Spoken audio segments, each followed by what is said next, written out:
लाखात एक आमचा दादा या मालिकेच्या आजच्या भागामध्ये आपण पाहणार आहोत तुळजा सूर्याच्या जवळ बसलेली आहे. तुळजा सूर्याला सांगते की आज तुझी आई तुझ्या जवळ आलेली आहे आणि तिला मदतीची गरज आहे. तू तिला घरामध्ये ठेवलं पाहिजे. पण ही गोष्ट सूर्याला काही पटत नाहीये. सूर्या तिला म्हणतोय की मी तिची काही मदत करू शकणार नाही. सूर्याला माहिती आहे की आपण आता तिला मदत केली तर ते आपल्या घरीच राहील. पण तुळजाला देखील माहिती आहे सूर्या तिला मदत करणार. कारण सूर्याचं मन किती मोठं आहे हे तुळजाला माहीत आहे. तो सर्व गावाला मदत करतो, मग त्याच्या आईला तो का मदत करणार ही गोष्ट तिला माहीत आहे आणि म्हणूनच ती सूर्याला समजावून सांगते. आज तुझ्या आईला तुझी गरज आहे. ती जेलमधून जाऊन आलेली आहे. तिनं सगळी शिक्षा देखील भोगलेली आहे. सूर्या चिडलाय. तो म्हणतोय तिच्या मनासारखं जे काही करायचं आहे ना, ते तिने केलेलं आहे.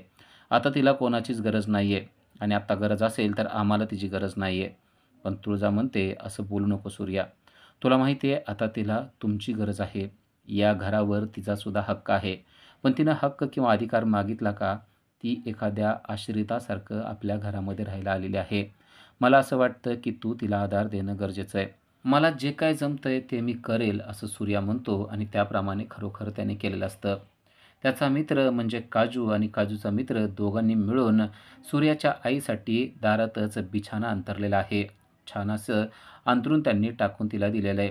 जेव्हा तुळजा बाहेरून पाहते, तेव्हा तिला समजतं की सूर्याने आईची सोय केलेली आहे. ते सगळं पाहिल्यावर तुळजाला देखील आनंद होतो. घराच्या दारातच सूर्याने छान असा बिछाना टाकून आईसाठी दिलेला आहे आणि आता तेथेच ती झोपणार आहे. हे सगळं पाहिल्यानंतर तिला कळतं की सूर्या जरी म्हणत असला मी कठोर आहे, तरी सूर्या कठोर वागू शकत नाही.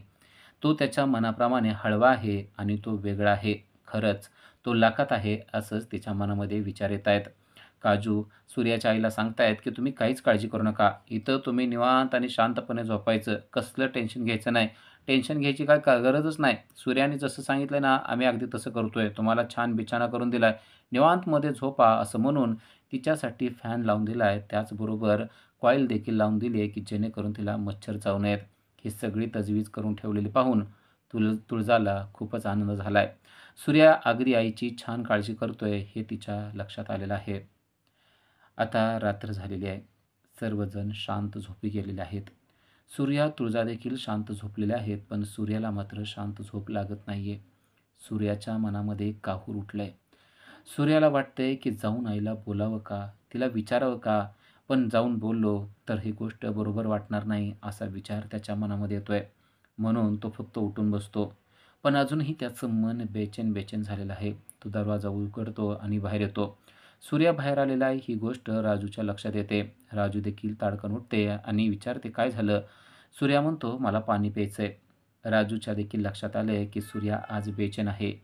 आई आलेली आहे आणि त्यामुळेच तो बेचैन आहे ही गोष्ट राजूला देखील समजलेली असते. राजू लगेच त्याला तांब्या भरून पाणी आणून देते.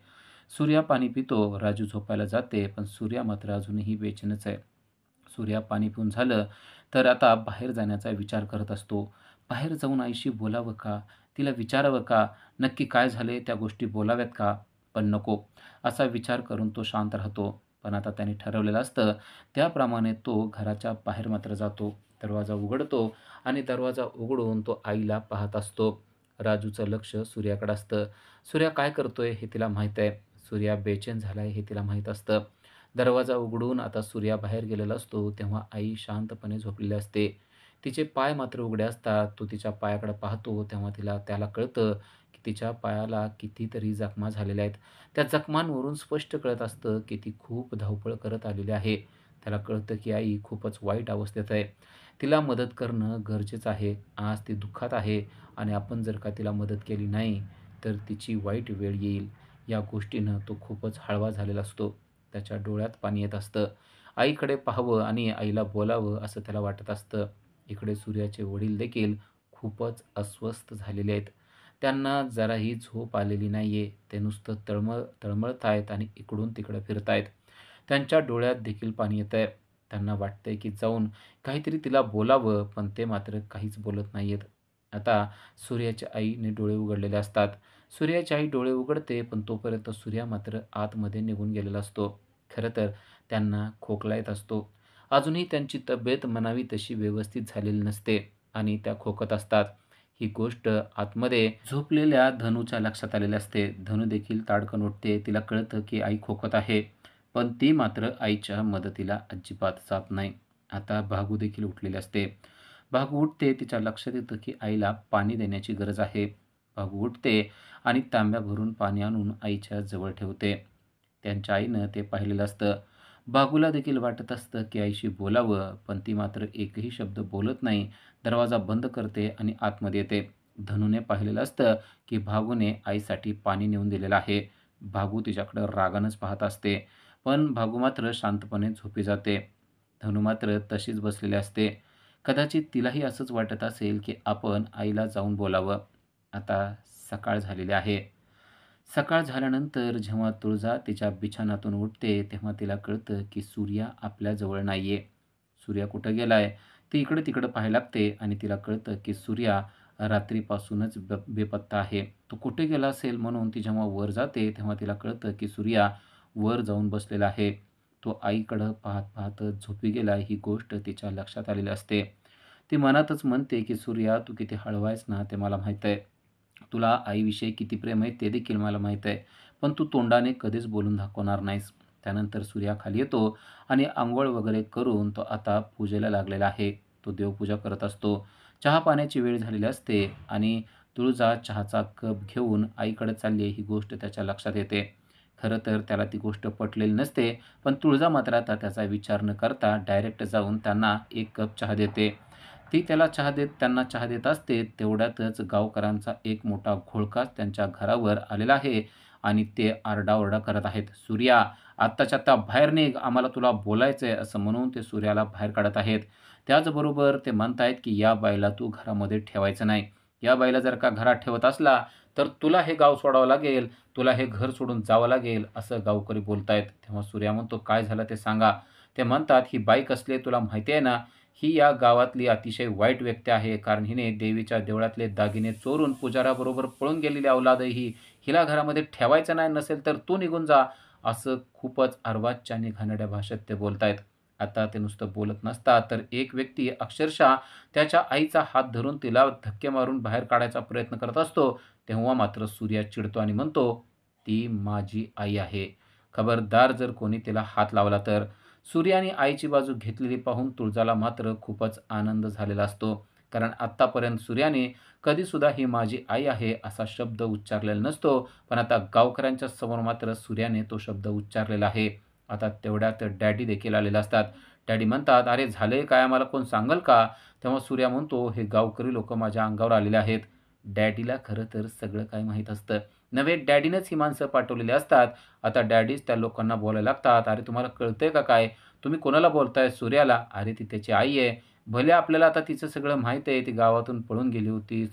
दागिने चोरून नेले होते. सगळं माहीत आहे. पण आता करायचं काय? ती सूर्याची आई आहे आणि ती सगळी शिक्षा देखील भोगून आली ना. आता आपण तिला काही करू शकत नाही. असं म्हणून डॅडी तिच्या जवळ जातो आणि म्हणतो, "ही सगळी माणसं आम्ही पेरलेली आहेत. आता तुमचं काय करायचं ना, ते आम्हाला चांगलं माहिती आहे." खरं तर डॅडी शांतपणे तिच्या जवळ जाऊन बोलत असतो. आसपास असलेल्या लोकांना कळत नसतं, की डॅडी त्यांना काय बोलतोय ते. सूर्याच्या आईच्या मात्र बरोबर लक्षात आलंय, की डॅडीनं काय केलेलं आहे ते. आता डॅडी पुन्हा एकदा साळसूदपणाचा आव आणून सूर्याच्या समोर येऊन गावकऱ्यांना बोलू लागतो आणि म्हणतो, "खबरदार जर सूर्याला कोण काही बोललं तर. ती सूर्याची आई आहे आणि सूर्या म्हणजे गावातला अतिशय प्रतिष्ठित आणि चांगला मुलगा आहे." आत्ताच्या आत्ता सगळ्यांनी माघारी फिरायचं असं म्हणून डॅडीनं तो सगळा घोळका माघारी पाठवलाय. डॅडीनं आपल्याला खूप चांगल्या वेळेला येऊन मदत केली. यामुळं सूर्याला मात्र आनंद होतो आणि तो म्हणतो, "खरंच डॅडी, तुम्ही नेहमी माझ्या वाईट वेळामध्ये येतात आणि मला मदत करतात. तुमचे उपकार जेवढे मानावे ना, तेवढे थोडे आहेत." असं म्हणून त्याने डॅडीपुढे हात जोडलेले आहेत. तेव्हा डॅडी म्हणतात, "अहो जावई बापू, कशाला हात जोडताय? तुम्ही जावई आहेत. अहो हे आमचं कामच आहे. नका हात जोडू नका. सगळा विषय सोडून द्या. आता तुमची आई आहे म्हणल्यानंतर आमच्यासाठी त्या पण काहीतरी आहेतच की. सोडून द्या सगळा विषय. आता आम्ही जातोय, पण काळजी घ्या." असं डॅडीनं म्हणलेलं आहे. खरं तर डॅडीच्या त्या बोलण्यामध्ये खूप मोठा अर्थ आहे. काळजी घ्या म्हणजे आता काळजी करावं लागेल असंच डॅडी घडवणार आहेत. उद्याच्या भागामध्ये आपल्याला पाहायला मिळतं, की सूर्याच्या घराला वाळीत टाकण्यात आलेलं आहे. कोणच त्यांना कसलीच मदत करत नाहीये. त्यांच्याच घरातली लाईट गेलेली आहे. आसपासच्या घरातली लाईट आहे, पण सूर्याच्याच घरातली लाईट मुद्दाम घालवण्यात आलेली आहे. त्याचबरोबर सूर्याच्या घरी जे पाण्याचा नळ आहे, त्याच नळाला अजिबात पाणी येत नाहीये. सूर्याच्या आता एक-एक गोष्ट लक्षात यायला लागलेली आहे. आपल्याला बरोबर वाळीत टाकलं जातं हे त्याला समजतंय. त्याचबरोबर दुकानावर सुद्धा निषेधार्थ घोषणा लिहिलेल्या आहेत. सूर्या जेव्हा दुकान उघडायला येतो, तेव्हा त्याला ती गोष्ट कळते. तर इकडे धनू नानाला भांडत आहे आणि म्हणते, "तुम्ही दत्तूबरोबर माझं लग्न लावून फक्त डील केलेली आहे. त्याला जिमला पैसे देतो असं म्हणून तुम्ही लग्न लावलंय, ही तुम्ही खूप मोठी चूक केलेली आहे." सूर्याच्या पुढं एक ना अनेक प्रश्न उद्भवलेले आहेत. आता या सगळ्यातून सूर्या कसा मार्ग काढणार ते आपल्याला पुढील भागामध्ये समजणार आहे. अशाच अपडेटसाठी आजच आमच्या चॅनलला सबस्क्राईब करा. थँक